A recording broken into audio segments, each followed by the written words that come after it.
Hello, everyone, and welcome back to another episode of Gaming Landscape Podcast. We are very thrilled to have you all back because this episode is a special one. It's the E3 special show because E3 has just been around the corner. I know it's a couple of days now, but we have just had E3, so that's why we are going to first start to talk about that topic.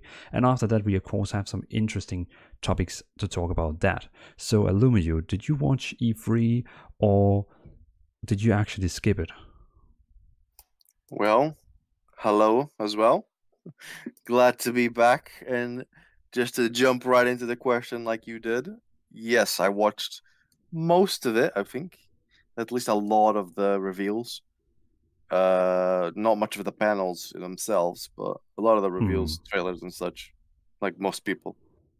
Yeah, I skipped all the panels too. But again, let's go to all the five topics. And you are here at Gaming Landscape Podcast. It's me, Dvalin, and my co-host Alumio. But we are so excited to go ahead with this. So the first topic we're going to talk about is our favorite reveals of E3. So Alumio, can you probably give us like a top three of the most exciting things you have seen at E3? And I think it's a good thing that you can start this one. Oh, um, I have like three or four. I can't really put it. I'm looking at my Steam wish list, and that's where I have like the list, the big list of things. And while the big names, like the big games, like AAA company level games, nothing really quite interests me. But from the indie side, there was like a lot of them that were like quite interesting. Hmm. Uh, and some indies and some like B rolls, like mid level, not really AAA, but not really proper indie. Um, so just to go into it, so out of the top of it, Psychonauts 2. Psychonauts 2 is like a big one. Mm. Which comes out in late August. Mm-hmm. Even made me install the first one and play it through again. Um, what else? If I scroll, Dodgeball Academia, which is like an actual dodgeball game. So you actually play around and stuff, but it's dodgeball with RPG features. So you have levels and like special skills and all of that.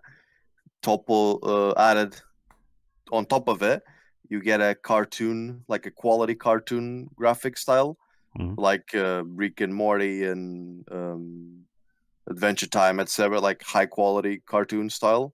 Mm-hmm. Another one being uh, Metal Slug Tactics. This was like a minor one, but quite interesting to me. Just a combination of the IP of Metal Slug, which is really nice old IP, and the rogue-like XCOM grid combat, which is very interesting to me, and see how deep this will go will be very interesting. And the last big one being Rainbow Six Extraction, Oh which yeah. is the new Rainbow Six game, uh, which started off as an event in Rainbow Six Siege, Mm. like the alien event, and for Operation Quarantine, I believe. And I think it was so well received that they just saw potential in it that they just grabbed it and threw it into another sister studio and developed it into an actual proper game. And all the additions that got done to it and the different mechanics in it just sound very interesting. And I think that comes out like September, October, Mm. one of those months. Yeah. So I will be something I'm looking forward to very much. Yeah, I have to admit that one was a big surprise for me. Like I first thought they were going to say, "Oh, this is a new event in the game," and then they said it's a whole game itself. Like, what? Oh yeah, I knew about it because they had announced it like 2 years ago, like teased it. It was called Rainbow Six Quarantine before, Mm. and they teased it and then never talked about it for like a year and a half or something. And all of a sudden, they properly came out with a full reveal and everything, and the name change and an actual date for it. But it was something that I was looking forward to for ages, and now it's finally coming, finally here. Okay. Yeah, I didn't try the event itself, but that's because I don't have the main game. But I'm definitely going to buy this one for sure. For sure. Okay. So that's your whole list?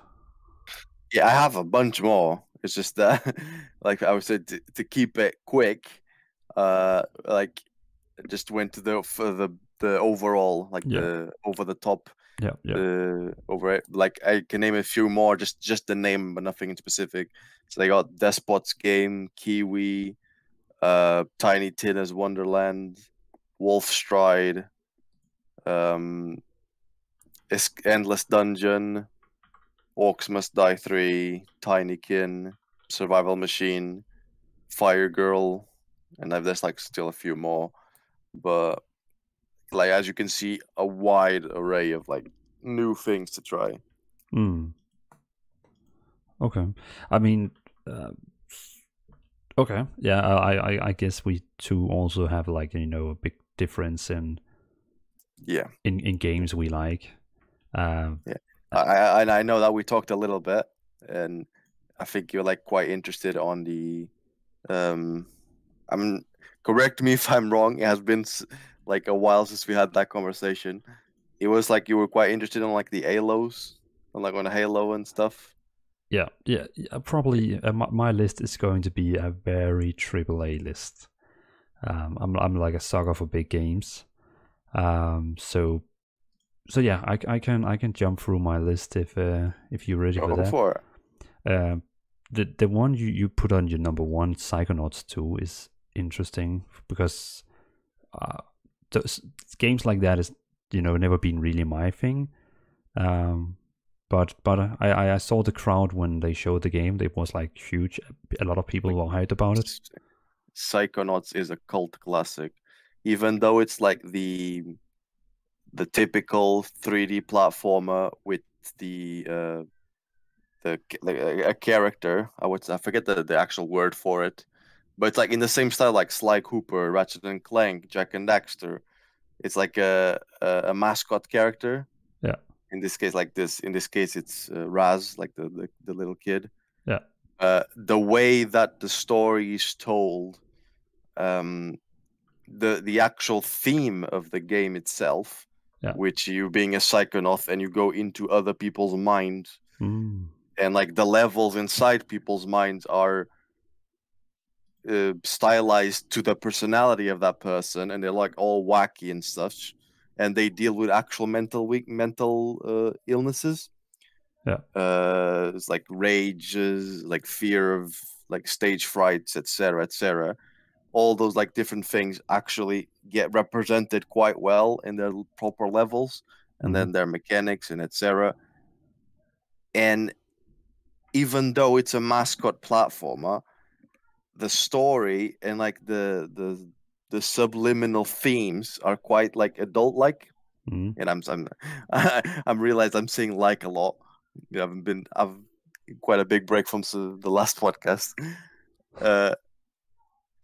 But it is, everything just lands perfectly right together, and it has sprinkled in moments of you go into the hub levels, like the big open world levels, and you go around doing things, and you can have conversation with some of the NPCs, and you get actual like cinematics for that conversation, like in-game cinematics, but you get cinematics for that. And you can actually miss like tidbits of lore and things that are going on with the characters in the open world while you are advancing in the story. Okay. So you get to know more of those characters if you just explore. It gives you a good. Yeah, I'm gonna stop here because I'm getting quite into it because I like the game a lot, and I'll let you get to your list. But you get how I feel about the game, basically. It's good. It's good you have passion for it. It's very good. Well, it's okay. Then let's go to my list. You're probably gonna be like, okay, but yeah, let's go through it. So my number one reveal. I mean, it's hard to call it a reveal, but still there was. My number one reveal at E3 was Halo. I know it was already revealed 1 year ago, but they only like showed trailers and a gameplay sequence that wasn't that good because of the graphics was low and stuff like that. But this time they show for first time Halo Infinite multiplayer, and that multiplayer trailer, like for real, got me off the chair. Like, oh my god, it's almost like I'm going to say this is the most hyped game for me this year, because that multiplayer trailer was so good. I don't think I watched that trailer. What was so innovative, like or new about it? I don't think I watched that specific one. Well, it's I've always been a Halo fan like my whole life, but people on YouTube probably don't know I like Halo, but that's because I don't have an Xbox, and I know you can play some of the old Halo games on the Halo package you can buy on Steam, but I don't really like old games. But just seeing again the arena with people going into the arena 4 versus 4, and now they have increased the player size on the big map. So I think it was like either it was 12 versus 12 or 16 versus 16, but just seeing those big battles and coming to PC with plus 240 hertz and amazing graphics and all that, and it's going to be a prime game. It's going to be a game that everyone wants to stream and play and stuff like that. So I can highly see myself in December going to play a lot of Halo on my stream and so on. What about Corpunk? What about Corp December? What if the game comes out? What happens? It's probably gonna be a mix between Halo and Corpunk, because Halo is just like it's in my blood. It's like it's in my vein. It's like in me. So I need my Halo fix. But the cool thing is that they announced it's gonna be free to play. So you can just play it and unlock your battle pass, do some stuff. So every time let's say in Corpunk, I have done all the weekly stuff, like all the dungeons, all the raids. Now I cannot progress anymore. Yeah. Then I go kill people in Halo. Literally a quick boot up the game, play for 20 minutes of shooting people. Exactly. Like the same way you play Apex or Fortnite. Yeah. Yeah. So it's going to be installed on my PC, but it's probably going to be like visiting sometimes. Okay, so that was my number one. But number two is a pretty cool one. It was Lost Ark. Like when they showed the trailer for Lost Ark, I was like, what the hell is going on? Because I was like, no way, they're not ready yet. But they were. Amazon has shown a trailer for Lost Ark, and now it's coming out. I don't want to talk about Lost Ark now because it's a topic for later. But still, I was like super surprised that Amazon were ready to like show everyone they could play this game. Basically, I signed up to the alpha ASAP. I even got the alpha access, played a couple of hours, and went out again. So super surprised they are already ready with this game. But not gonna talk about Lost Ark yet because it's for later. But just gonna say it's my number two on the list. My number three is I'm gonna delete that because I don't want to mention that game actually. That was actually the new Legend of Zelda game, but I'm actually not excited for that. I was just like, it's cool. I was just surprised. Yeah, I was more surprised seeing that. But again, I don't have a Nintendo Switch, so I'm like, okay, I can't even play it, so screw that game. But on the next one on the list is Battlefield 2042. I know it has been revealed before the trailer itself, like the cinematic trailer. But on E3, they actually showed the gameplay trailer at the Xbox booth. And the gameplay trailer looks amazing. 64 people versus 64 in giant maps with weather interactions, like a hurricane, like storm, lightning, all stuff like that. That's cool. Exactly. Like it's mildly futuristic, right? Exactly. It's like yeah. It's a bit futuristic, so the city looks different than what we have cities right now, more blocky, more functional. But at the same time, there's like a big hurricane storming, a red hurricane. There's so many things you can think of. Like it's 228 people or something like on the map. It's like insane. The trailer was like amazing. So I'm gonna play that game depending on when it releases. I mean, if it's probably gonna be a December game, and then I'm gonna skip it because then I will have Corpong and Halo. It could very well be just Christmas another game. Maybe you don't play. Does it even have campaign? I think they're gonna have a campaign, but I'm not quite sure. Okay, but yeah, it could fall just really easily in the same place as Halo. As just you boot up, you join a battlefield, and you shoot some people Yeah, yeah, type of game. So I could see maybe you getting a break for it, yeah, like to try it out at least. yeah. It's gonna be one of those games. I will probably never main a shooter game because I need that. I need that progress in an MMO. I need to go up in levels. I need to get new gear. I need to. I don't know. You know what I mean? Yeah, just get an actual vertical sense of progression.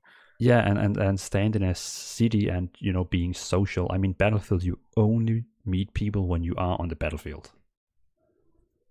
In Battlefield. Wow, that sounds good. In Battlefield. Okay. The last game I want to mention for my list is number 4. Well, is a game called Riders Republic. Did you see that one? The name is not strange to me. It is the sports one, right? Yeah, it's the one Yeah, where you can either ride a bike, snowboard, fly. yeah, that's it. It's Extreme sports one. Yeah, yeah, exactly. It's like it's like super open world, and it's so big the game, and you can just like ride all the world. I mean, it looks amazing. Just a big open world social game where you can do like whatever you want. We could do a ride together. We could do everything. Like it just had so many possibilities in that game. I was like shocked when I saw it. It's like isn't there a game out already that's sort of like that from Ubisoft? I know which one you're talking about. That's the one where you can just switch between a car and a plane and a boat on one click. The crew. It's called the crew. No, not the crew. I know that they have one where you can have a flying squirrel suit and you snowboard as well. I mean, Uh, it is Ubisoft who also makes Riders Republic, so it might just be like a number 2 or something like that. it could be very it could very well be the older version. I'm not really sure. I'll actually have a quick Google, and later if I find it a bit later, I'll like just bring it up the name. Okay, cool. But yeah, so that's my number 4. My 4 things on the list. There was a couple more, but it's not games I want to play, so I don't even want to mention them. So yeah, this is my 4, which I could see myself playing all of these in this year. So Yeah, very AAA-ish. yeah, exactly. I'm Did you get any interest in the Rainbow Six game? Like, you actually try it out? Or is it like, oh, this is cool, but not like up my alley type thing? Well, I mean, the game I have on Steam I have played the most is Left 4 Dead. So of course it talks to me because it's basically the same in a way. So if they release it in a time span where I don't have any new games, I will 100% buy it. But if they release it in December, it's going to be a big no. Yeah, makes sense. Found the other game, the Ubisoft game that I was talking about. It's called Steep. Yeah. I heard about that one. Yeah. From like 5 years ago. Okay, yeah, and this one is probably a bit more emo-ish and so on. Probably more open and Yeah. more things in it. Okay. Okay, so I guess that's our favorite of E3. Okay, so let's go to topic number 2, which is one of the games from my list actually, because this one is a big one. It's a game that has got a lot of attention and has been speaking about for a very long time, and it is Lost Ark. And Alumio, before I begin to explain to the viewers and listeners what this game is about, do you know the game? Have you made interest in the game so you actually know stuff about it, or all the things I'm going to talk about now is it going to be new for you? I've known about the game for quite a while. Literally when it first came out in Korea, I believe that's the oldest place that they have the game at. And I've been slowly following it, like checking back on it every now and then, not like in a deep level. I got to try it when it came to Russia, and it came to the MyCom launcher, and I tried it then. But not much more after that. And I actually just tried it, just experimented with it, not actual full-on committing, getting something to max level and playing endgame. So my endgame knowledge is quite minimal, and it's like bypassing of just like reading other people comments. Yeah. But I did follow it and experiment with it, so it's not deep knowledge that I have about it. Okay, super. Well, fine. So, okay, let's make the listeners a bit more clever on this game. So, the game is from a developer called Smilegate. That's, well, you can say the developers. Also, Tripod Studio has also been helping on it, but right now it's Smilegate who takes all the, you can say, the credits for it. The game released in Korea the 4th December in 2018, and in 2019 it came in open beta in Russia, and in 2020 it came in closed beta in Japan. Yeah, I guess that's how you say it. Japan. Yeah, it's because in Denmark we say Japan, which is really weird for English. Japan. And the reason for why we're talking about this game is because you probably might listening right now and saying, why are you talking about this old game? Well, as you heard, it's out in Korea, Russia, and Japan, but it's not out in Europe or US. And Amazon, they have bought the rights to publish this game in Europe or, well, also the US, North America.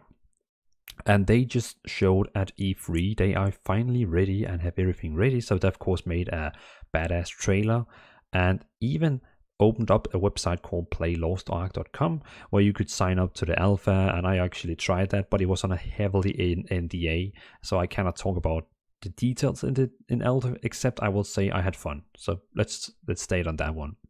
But it is an MMORPG from Smilegate, which is going to be published by Amazon in Europe and North America. I know some of the countries in Europe are not included, like I think it was Belgium and Netherlands. They are not included, so if you're from those two countries, you cannot play the game. We don't have confirmation on why you cannot play the game, but all the rumors tells because these two countries have some laws which doesn't allow loot boxes. So because of that, they are not allowed to publish the game in those two countries. So they have to either make some adjustments to the game before they can release in these countries or not. But yeah, we don't know for sure, but that's just the rumors. This game in the Europe version and the North America version has, 1, 2, 3, 4, 5, sorry, I needed to count again, have 5 classes, which is the warrior, the martial artist, the gunner, the mage, and the assassin. Each of these classes have actually 3 different specs, except I know one of them actually has 4. It's the gunner, but I think another one has 2. You are right. That's the mage. It has only bard and summoner. Oh yeah, you're true. Okay, yeah, you knew that one. And assassin. Sorry for cutting in. There was one thing that was quite curious about those choices. From my anecdotal knowledge, I think some of those classes are actually like newer, and some of the older ones are missing from this release. Yeah, exactly. That was my next point. Because these 5 classes that we're gonna get is not all the classes. We are missing out on this number 6 class, which is in Korea. But that's because we are gonna start on a older patch version. So we are not gonna be playing on the newest patch version, because then we would have too much content to play a game. So they're of course gonna do it smart, which starting with a older patch, of course with hot fixes that makes fixes all the bugs they had in those times. But so yeah, we're only gonna start with 5 classes, probably only a couple of raids, dungeons, and arenas. But then later on, they're gonna give us the same content, and they're gonna do it quite fast. So we're gonna be quite fast up on the same level as Korea, but still in a time span so we can try the game. decently paced, basically. What's the sixth class that's missing? Do you know Um, the name of it? no, actually, I don't know the newest class in Lost Ark because I've only really been reading up on what's called the Euro version, but I can see it just after doing a very quick googling. I can see the new class is called Striker. I have not heard about it, but yeah, the new class is called Striker, and it's releasing in season 2. So once we get to season 2 in Europe, we will also be getting this new class called Striker. Okay, But okay, because and sorry, this is just like a point that's really bugging me. That, from my understanding, I think it on the warrior tree, it's missing the guy with the big hammer, which is like one of the original ones, if I'm not wrong. I so think, so they have actually added subclasses in the newer versions. yeah, I mean, like, yeah, the subclass. So you have on the warrior tree, the special editions you have were something like gun blade, like that big lance, like a gun lance, I think it's called gun lance. Mm. It's like a big lance, like with a cannon on it and a shield. Um, there's the one with the two-hand sword. I believe there's one with the two-hand like big hammer. That you do like some charge attacks and like some lasers and stuff. And I think there's like the holy knight. I Well, f actually, some of the names you're mentioning right now, they have renamed it for the Euro version. Yeah, Uh, like, but renamed, but like the yeah, the same. same like subclasses. And from the one time that I looked at what classes would be on the Europe release, I think it was Europe release and not North American. Like the guy with the big hammer was missing, and from my understanding, that was one of the like original classes, like Mm. specializations. So that would like left me confused as to why he wasn't there. I don't know if he's been added already, not, or if he was No, always there and that was just an error. yeah. I can see because on the Euro version, we're only getting Berserker Paladin Gunlancer. Um, Exactly. but I'm not sure if it's gonna be the Destroyer or the Warlord because on the Russian version, they all call different things the classes. Yeah. But I can see on their class list they have 4 and we only have 3. Because we get stuff like the Gunslinger, which I think is like one of the most recent ones, and we don't get one of the original ones. Yeah, Uh, because so I can see on the Russian list here, every class has 3 specs except Fighter, which has 4, and Warrior has 4. And we are only getting like 2, 2, 2, 3, 3, 4. it's like I could understand. So like you can see like why it's like bugging me, because I could understand not including the most recent ones, Mm, but you're including some of the most recent ones, but not including at least one of the older ones. yeah. Because like the destroyer class, I think it's called destroyer. The destroyer class, the guy with the big hammer, is in the original like trailers of like Korea and such. Like Mm, the original very first announcement, you could see the guy with the big hammer doing like a big charge attack and stuff. yeah.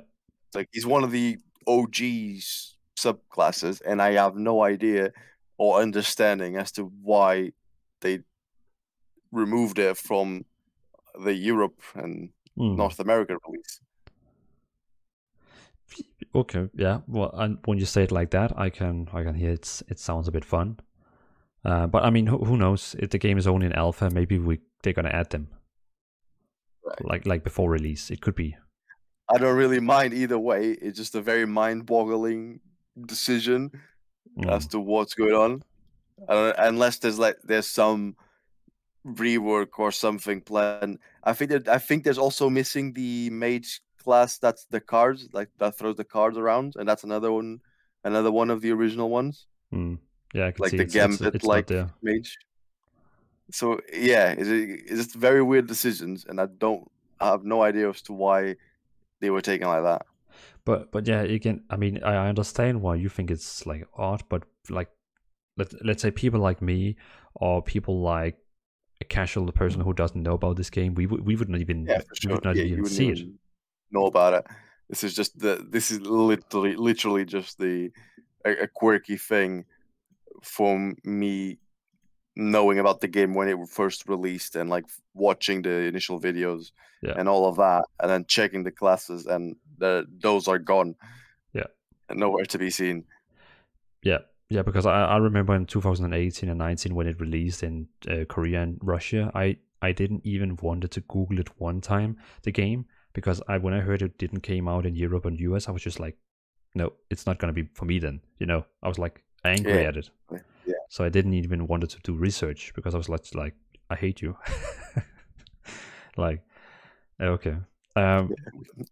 I'll stop nagging at this point. We can continue. No, it's a conversation. But just for like finishing and quick off to everyone who's listening, the game is basically it's MMO. You have dungeons, you have raids, you have battlegrounds, you have even battle royale, arenas like 2 vs 2, 3 vs 3. I don't even know if it's 2 vs 3, but they have arenas.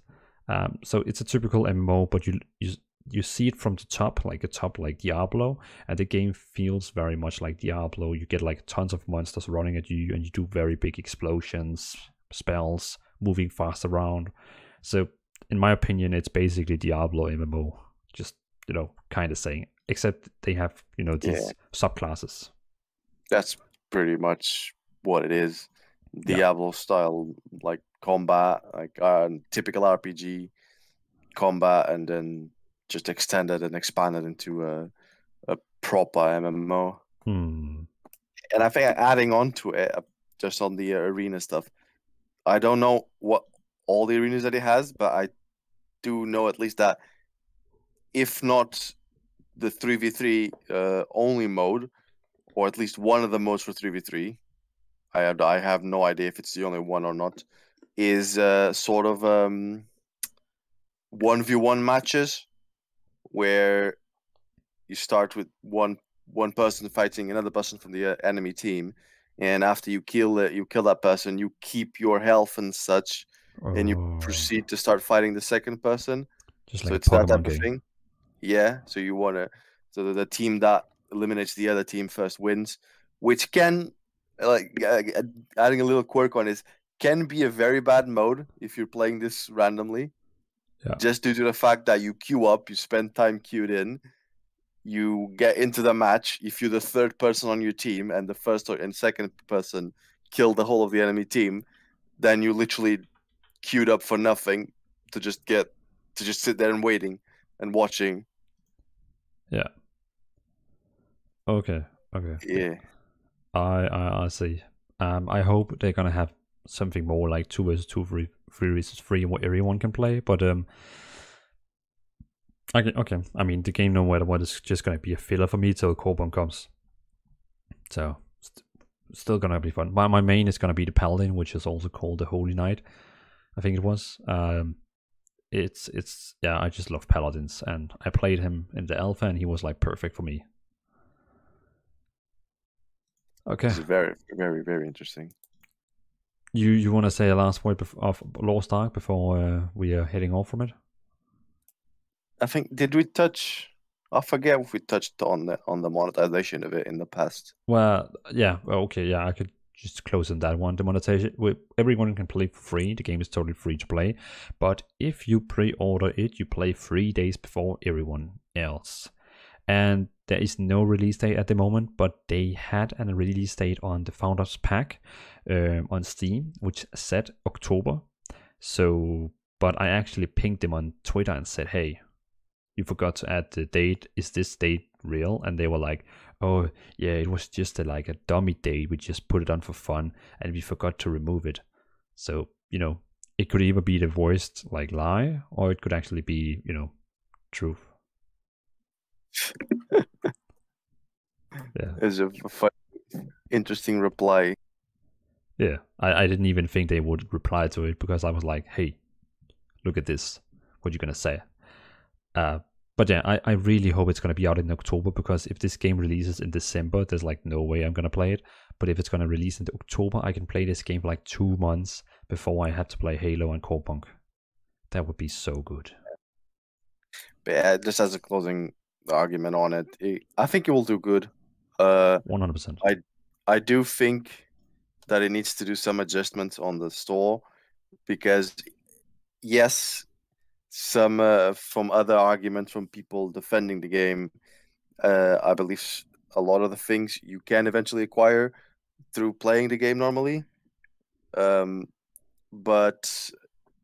the what's the word?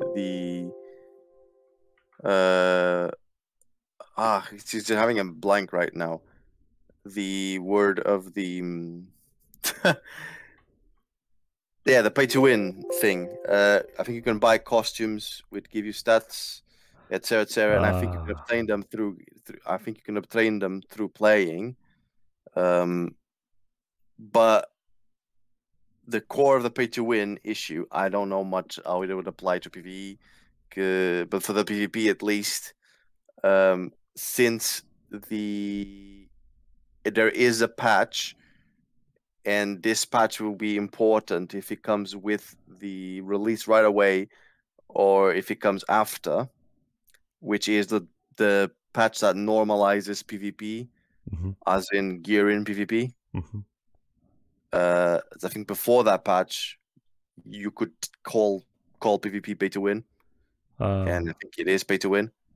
But after that patch, I don't know if it holds as true, but I know that it heavily normalizes the gear in some way, the stats in some manner. I don't know the full details of it, but in my mind, this patch is an integral thing that should exist right away or at the launch of it, because it's the Western market is very critical, and even if you have people defending it, and even if you can achieve everything through in-game, as long as the option to buy these things that give you stats that are very frowned upon by a lot of people, you will get backlashes on it, and just it will never go away.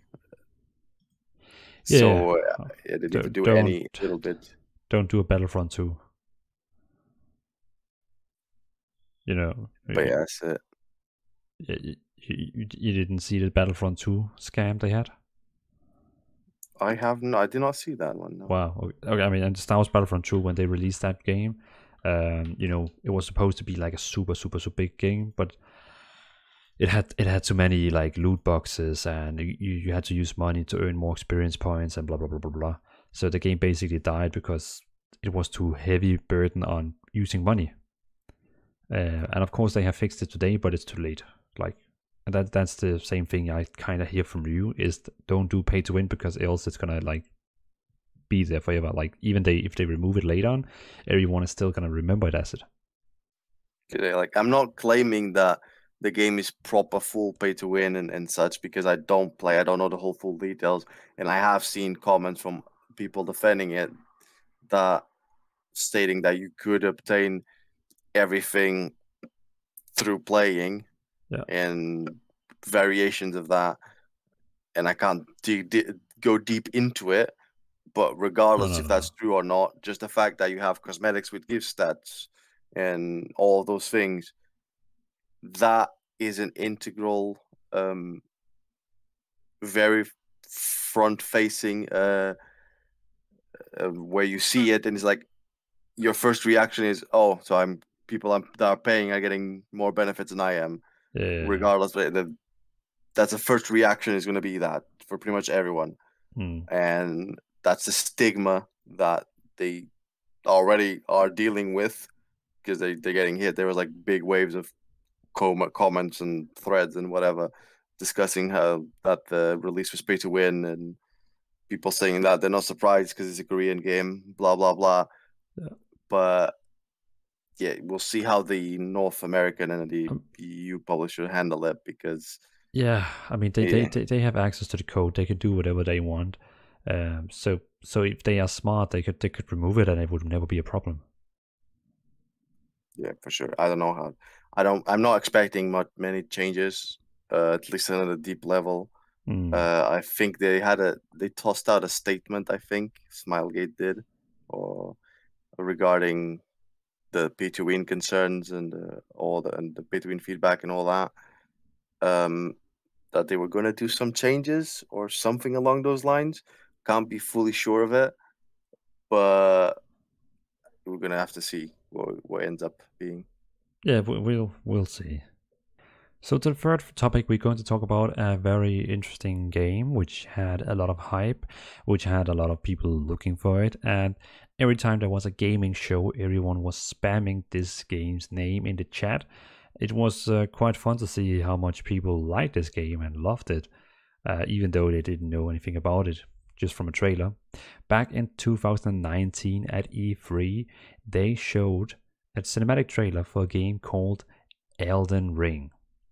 And Elden Ring is developed by From Software, which is also developers of Dark Souls, Dark Souls 2, Dark Souls 3, and Sekiro Shadow Die Twice. And very interesting, they are now releasing a game called Elden Ring. And as everyone kinda expected, the game would be exactly like, exactly. It will be like Dark Souls, which is going to be a game that is very tough, and you will die many times before you complete it. But of course, that's the fun challenge, which all the Dark Souls fans love. So, Alumio, did you see the gameplay trailer for Elden Ring, and what do you think about it? I don't think I've seen an actual gameplay trailer. Hmm. I saw the new trailer, the big one that revealed, which I thought it was like a lot of it was cinematic, I think, if not all of it. But yeah, I saw it. It is one of those games where I'm quite interested in it to watch someone play it. Yeah. Not for actually, it's not one of those games that I would play. Yeah. It's not really for me. But it is quite interesting. Like the world building, which was done by the guy from Game of Thrones, the guy that wrote Game of Thrones. The whole of the world building and some like characters, like definitions and all that. And if I'm not wrong, okay, no, I'm confused. I'm sorry, I was confusing it with another one. The actual theme of the, or maybe not. Wait, is Elden Ring like you're hunting mages or something? Well, it from the gameplay trailer. I'm just actually watching it while we talk right now. It looks very much like an open world kind of game, because you have a horse you can like ride around, but Yeah. he's not like only chasing mages. He's like chasing both mages, but also very big monsters with swords and axes. But they all have in common like very big white hair, so it could basically look like witches. Yeah. So yeah, but he's also in the trailer fighting against demons, very big titans. Yeah, because I was mixing in my head like the theme of the game with potentially with Salt and Sacrifice, which is the second game on the Salt and Sanctuary, But which was the first one.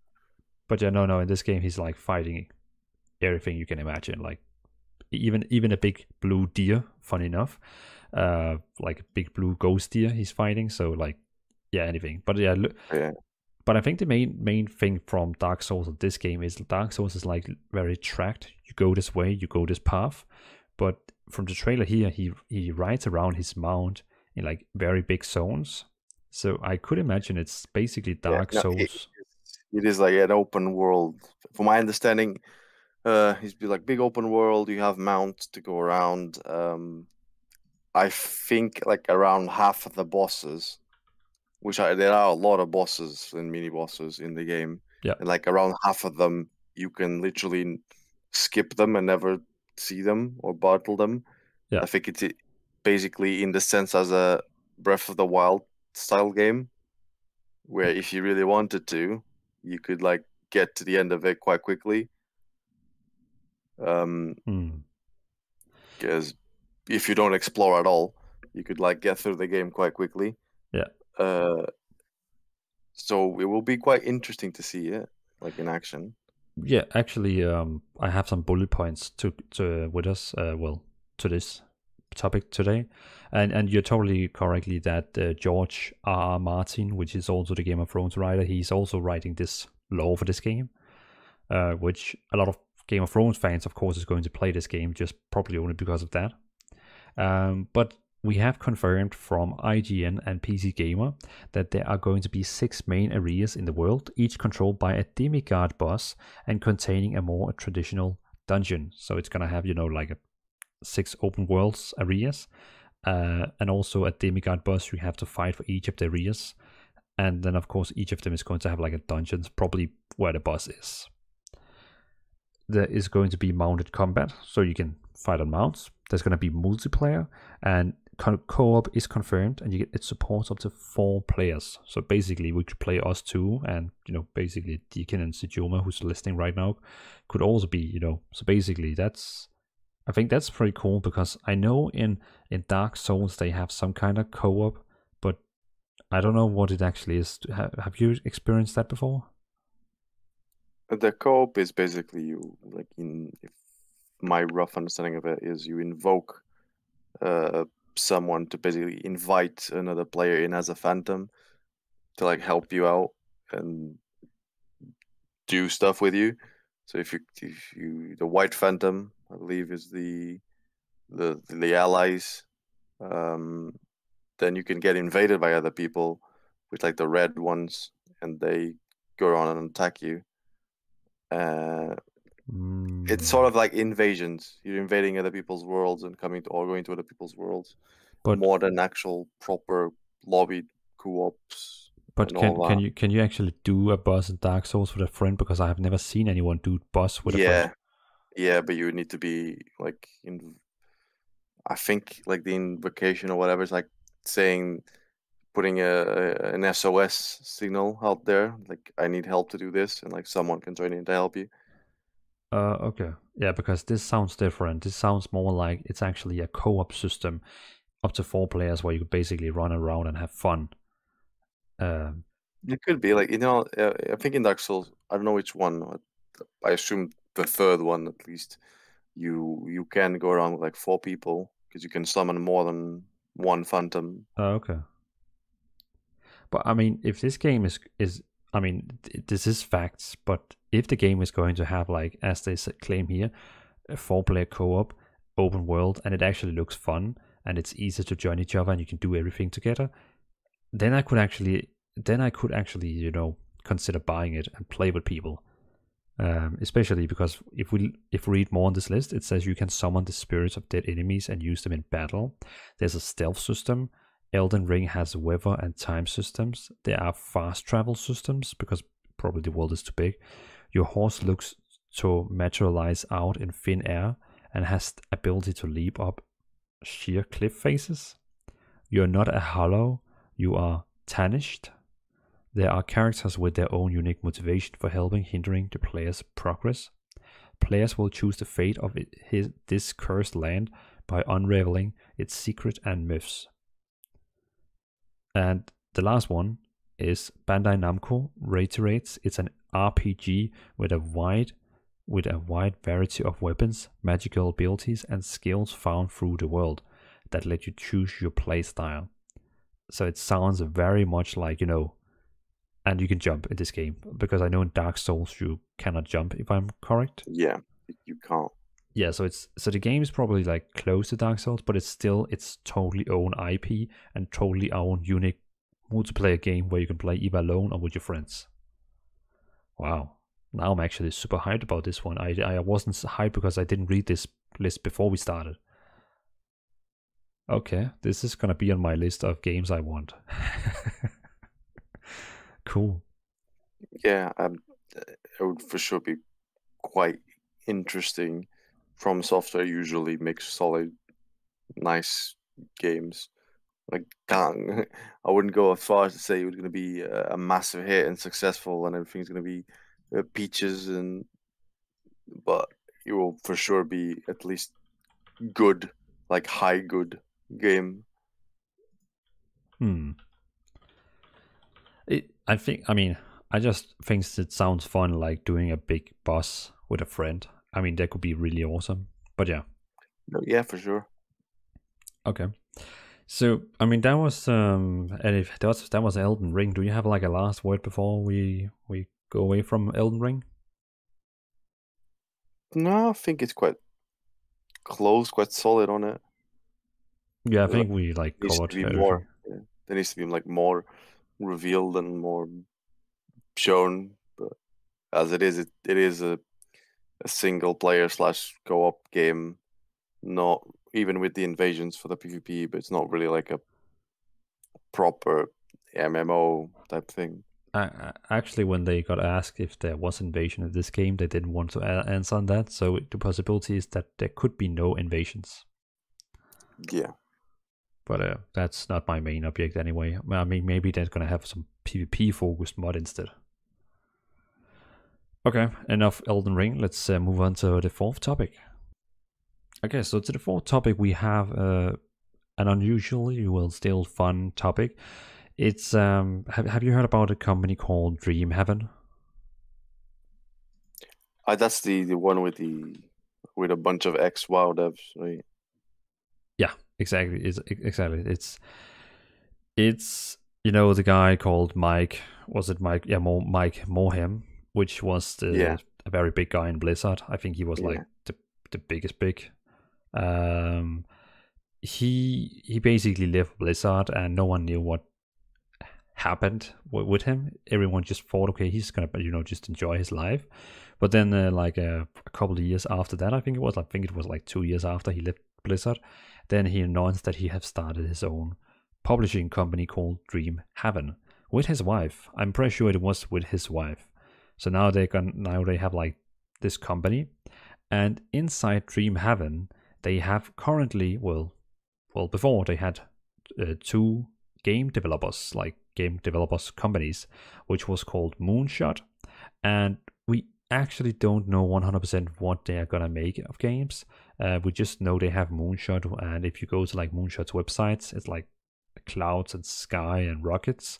And then they have another company called Secret Door, which could look like a company which wanted to do some RPG game, but we still don't know. But they have just acquired their third company, which is a funny story because the company they have acquired is called Frost Yeti. And Frost Yeti is also a company full of people coming from Blizzard. And all the two game developers plus the publisher, Dreamhaven, from here is also people who worked at Blizzard. I mean, they all probably also have some different other people from another gaming companies, but still, this company here is full of ex-Blizzard people. And now they just have acquired Frost Yeti, which also is full of people who was working in Blizzard. Frost Yeti is actually a company who has confirmed what game they're gonna make, and it's gonna be, basically the new next game of StarCraft. They are all developers who loves RTS games, who have been working on Warcraft, StarCraft, all the RTSs Blizzard has been releasing. And now, because it sounds like Blizzard don't have plans to make new RTS games, that's why they basically left the company and made it this new company called Frost Yeti, and now they're gonna make their own RTS and bring RTS to the world again. So Yeah. yeah, and they have joined Dreamhaven. So now we have 3 game developers inside Dreamhaven, and they're gonna make RTSs. Are you into RTSs? I like playing them like solo and co-op and such. Not really the PvP side because I just suck ass at it. Yeah, And I think I've mentioned it before, but yeah. I like, think we talked about it. yeah, I'm just really bad at them. I do enjoy them versus like normal AI and playing it cooperatively. Uh, but yeah, I think I know with their game which one it is. I'm not sure. I think it was quite technical, like the game. Wait, what So game like are a you talking lot of about right now? the Frost Yeti one. Oh no, they haven't made the game yet. Okay, then maybe I'm thinking of another one. Yeah. For some reason I had a game in my mind which like hasn't come out yet, and it's in the style of StarCraft with different factions and such, and a bunch of different units with all the technicality and depth that you'd have on it. So I felt for some reason I was thinking that was the game Frost Yeti was making, but I guess not. It's actually a bit it's a bit embarrassing, but the company is actually not called Frost Yeti. I don't know why I wrote that down. It's called Frost Giant. Okay, but it's close. Frost Giant, Frost Yeti. they're both big. Yeah, the reason why I got confused is because in the logo they have where it says Frost Giant, instead of an A, it's a Yeti sitting on the A. So I was like Frost Yeti, of course, it's a Frost Yeti.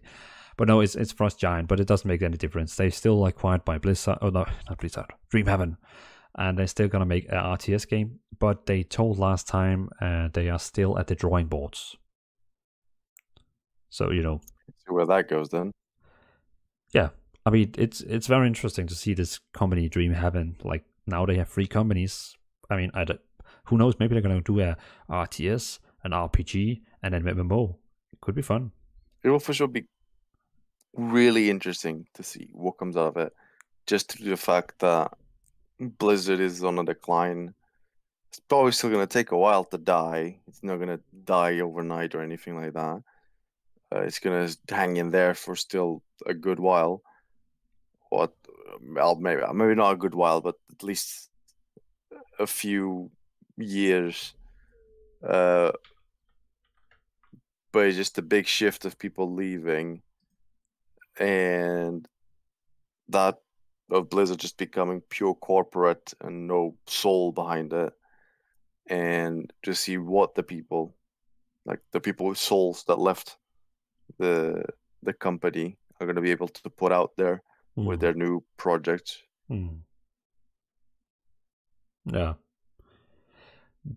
Yeah, I guess it's depending on how they interact, but I can already see now on Twitter that Dreamhaven is interacting with people. All the game companies is interacting with people, and if you look at Blizzard, they don't interact with people. Even the community managers don't want to interact with people.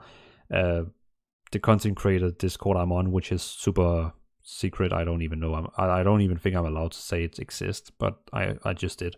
When I compare them to the other partners I am on, like Guild Wars and other, it's like they don't interact with people in the same way other companies does. It's like they don't have a soul anymore. I don't know. It's just very weird. much. It's very much possible that they just don't have it anymore. Just you see a lot of it in the game decisions and like the interviews that some of them did of like how they were handling retail, etc., etc. And just I'm not surprised. It's just not what it used to be, and it more than likely will never come back to what it was used to be, because the people that are there currently are the people that made what the game is currently. It's not going to change. Yeah, and yeah, because I actually pretty often watch stuff from Asmongold, and his reaction to the new patch in World of Warcraft that was supposed to save the game is like, it's funny to see how angry he gets because they just add so many new things to the game which he just hates. Like, they keep adding stuff to World of Warcraft that no one have asked for. Instead of fixing the game and just make new content, they keep adding new very high technical features, like stuff in the game, instead of just adding content. It's just, and he also says on his live stream, like, who asked for this? Like, who at Blizzard is doing this? Yeah, it's just fun. But let's see. I mean, everyone is talking right now about Final Fantasy taking over World of Warcraft, so let's see where this goes. But do you have like a last word on Dreamhaven, or are we just like gonna go and sleep? Not really. I think it's basically the topic that will go to sleep for like a year or two, maybe more, to see what comes out of it, what new potentially good projects come out of it, and we'll see.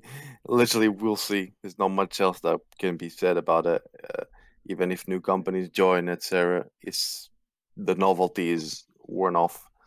Like these companies are out there now; they're just in the working stages, and we have to see if they can prove themselves. Definitely. Yeah, it's gonna be fun to see what Dreamhaven is gonna release in 2 to 3 years, probably. Okay, let's move on to the last topic. For the last topic, we have an interesting thing. It doesn't really have anything to do with gaming, but still, in a way, it has, because we are all using, well, almost any gamer is using Windows 10 today, and this week we actually got announced the new version of Windows, which is the Windows 11. Have you, Alumio, taken your time to look on Windows 11, or is that one, or is it not interesting for you? I have not touched that at all. It's not like something that. I mean, I would probably look at it. Like, to be honest, I would probably look at it. I had not known. I had not known about it. I know there was like some. I saw little glimpses of it, like some like one or two headlines. Yeah, but nothing like too deep. So I haven't actually properly looked into it. But I probably will in the near future, just to see what it is. Yeah. Okay. Well, yeah. Okay. I mean, yeah. It's like I have a IT background, so that's why I'm just like super. Every time someone announces a new hardware, new system, like anything like that, I'm just like on the front seat. I just that it's almost like more interesting for me than games, like when a new Windows version comes out. But I'm super hyped about Windows 11. Let me introduce it a bit for you and the listeners. And Windows 11, I mean, Microsoft, they did say Windows 10 was the last version, but of course, why would they do that when they could do something more cool? The first thing they're going to introduce when they showed Windows 11 was that the design has changed slightly. It's a more glassy version. Like everything on the screen now looks like a glass, like a window, actually a glass, because they all have like faded things. Like if you have a purple background, you can like see the purple in the windows you have open, like it's like a glass. They're very focused on having open a lot of glasses, like futuristic. They have also changed the taskbar to being from the left to the middle of your screen. But for the people who's sitting right now, oh my god, I don't want to have a MacBook, then you can just right click on it and say go back to left side. But I have to admit, when looking at screenshots with the laptops with the new 11 and having all the icons you have in your task, well, in the bottom, in the middle, it actually looks pretty neat. And I think I'm gonna go with it. I think it looks cool, if you know what I mean. I mean, it's for sure like different tastes, like a personal taste, and it can go one of both ways. You either go with the I hate change and I don't like this because it's not what I'm used to, or oh, this is quite fresh. It's like it looks different from the usual looks. So that's pretty much where it's gonna fall. Like for everyone, everyone's gonna fall like either one or the other. Yeah, and I'm always on the side saying I love new changes. Like, but I know people that would say, oh, I want it to be back in the normal way, and that's totally fair. Even if you click on the Windows key, the whole screen that pops up looks different. It shows like recommended things it wants to show you, like documents you have opened before, programs you can pin, and if you search for something like who is Voldemort, just for saying, I don't know. It has a built-in, yeah. Yeah, it has a built-in search mechanic, and of course, it's Bing. It's not Google. It's Bing, their own searching algorithm. But it's probably also for helping themselves, so they get a better search base depending on what we search on. One of the things that has been most talked about, like one of the things is like they have now this window. If you hold down Windows key and click on your left key, then your window goes to the left side and fills half of the screen, and then it will ask what window do you want in right side. now they're gonna have. Yeah, You know that feature, right? yeah. Good. Now they're gonna have a thing where you just open it up, the thing, and then it will ask you, do you want to have like 2 windows, one in the right and left? Do you want to have like it where it's more to the right? Do you want to have 3? Do you want to have 4? Do you want, it's gonna ask you That could be interesting. exactly, and it looks so awesome when it pops up and asks you, how do you want to see it? I will send you the link after that where you can just scroll down and see everything. But I would love sometimes to have like 4 windows open on my screen, like with perfectly borders and corners. So that's one of the main reasons for why I'm excited for Windows. That makes it quite easy. I know that there's something. I don't know if it's a plugin or not, but I know that a friend of mine has it, which is a feature or plugin that lets you alter the size of any window. Yeah. In a grid. It's a third party add-on, which I also saw from a YouTuber talking about it today. But still, he was excited, the YouTuber, because now it's gonna be in there for everyone. Yeah, that's good. That's the good thing, because I knew that there was this plugin that existed that allowed you to have a lot of control over your windows, but wasn't very much known. It wasn't like widespread information or anything. No. So having it built in is a very good decision. Yeah. And another thing that's gonna be built in again in Windows, which you cannot remove, which is gonna be built in. They have probably taken inspiration from Apple here, but it is basically they're gonna install Teams now on every Windows 11 PC. And now you're probably gonna ask, Teams, why? It's only something I use at work.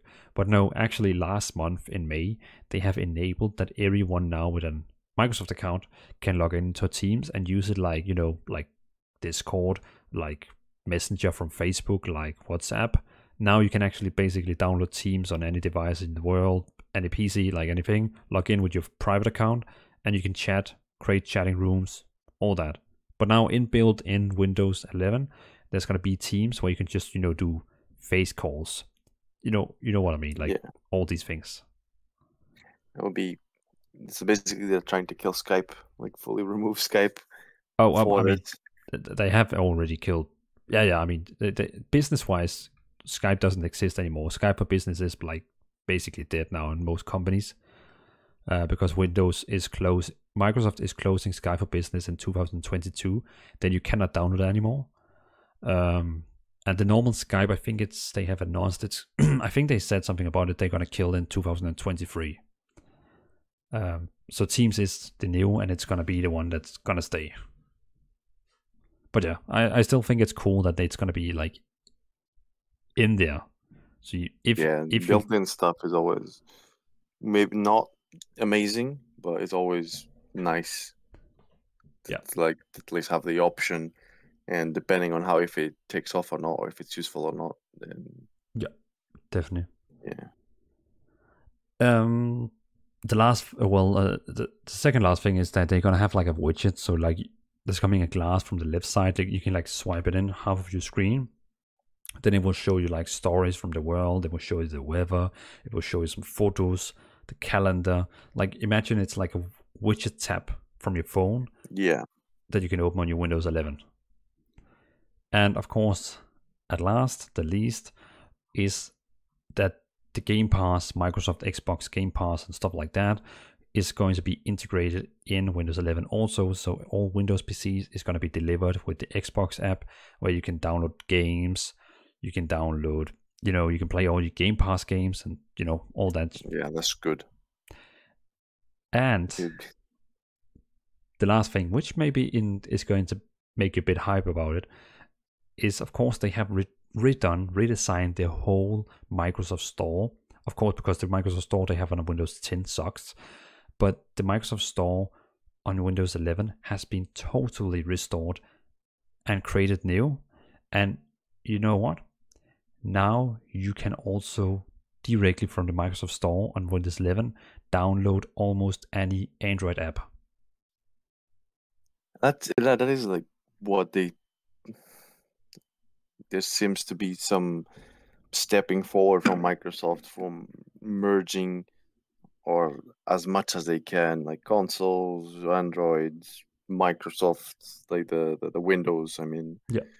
like there's like a step in that direction of trying to have every single different platform that they can into one cohesive thing. That and access a service. Yeah, service is a better word for it. Yeah. It's like one cohesive service of you get something here or you buy something here in this side, you get it for the other sides, and if you want to use this on your phone, you can also use it on your mobile, on your computer. Mm. Like it's an interesting step. I don't think the big ones, like the big companies uh, and any other, oh yeah, the big company, any other big company doesn't have that capability to do what they're doing. No. Um, Um, and uh, it's something interesting to look at to see where it leads. mm, Although it's also good to state that Microsoft doesn't really like a lot of their things don't really like take off as well mm. as some others. Like the Microsoft Store didn't really take off that well as a retailer. Uh, No, no. it, it's pretty much their own. It's their built-in launcher more than anything. Yeah. Uh, But and now they're kind of forcing everyone to use it because if you want to download Xbox games, well then you have the Xbox app. But still, if you want to do all the Android apps, you have to use it, and of course then they have to make sure that it looks awesome. But there is a little not so cool thing. Microsoft is partnering up with Samsung, so that Samsung and Microsoft Windows can like synchronize together better. That's something that we have known for years now. But then again, you can ask, why have they not partnered up with Google? And the same thing here is that from the Microsoft Store, when you download Android apps, it's not coming from the Play Store. It's not coming from the Google Store. It's actually coming from Amazon's Android Store. So you cannot download Android apps from the Google Store. You have to wait till the apps actually come on the Amazon Store. They already have a store today, Amazon, for Android, which has thousands of apps. All the most popular apps are already there. But still, I think it's kind of fun. They went with the Amazon store instead of the Google. But then, then I heard rumors that that Google and Microsoft are not friends. So they're not gonna play nice with each other. yeah, it's probably something like from the past. Like in there, probably something around the search engines. No idea. I can't really comment on it. Well, I mean, each of them is trying to make their own like writing documents.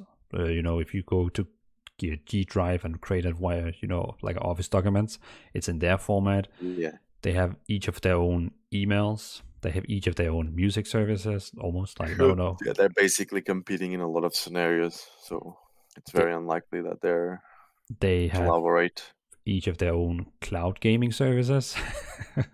Yeah, it's very unlikely that they'll ever collaborate properly.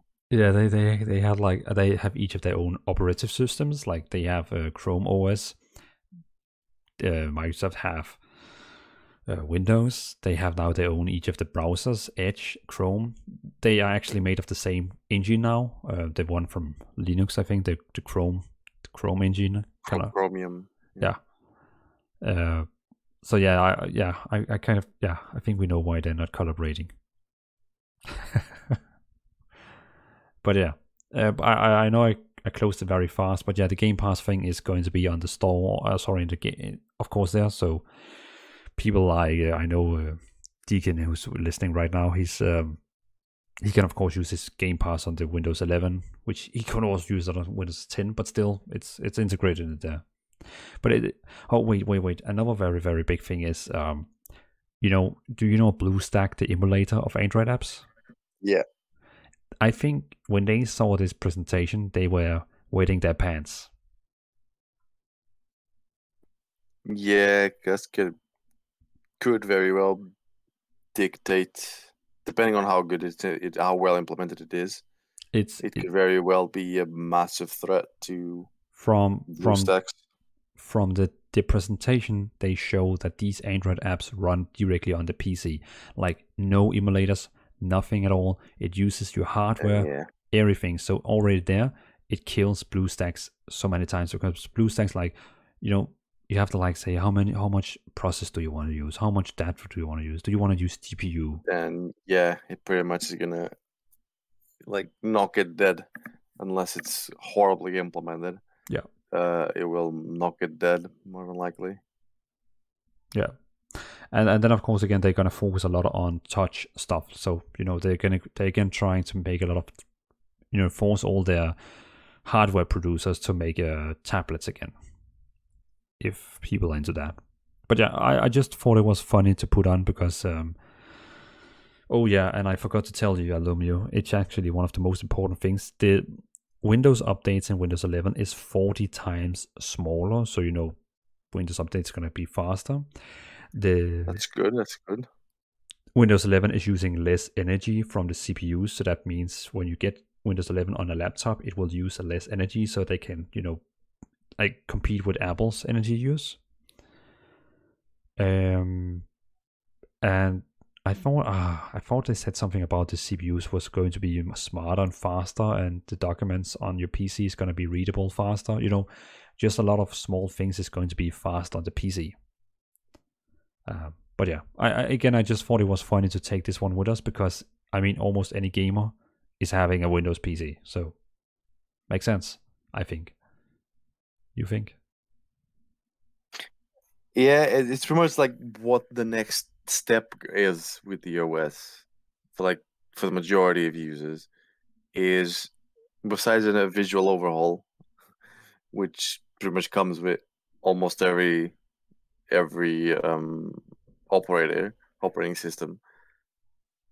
You just want to get as faster and faster as you can, and less with you want more quality of life changes to it.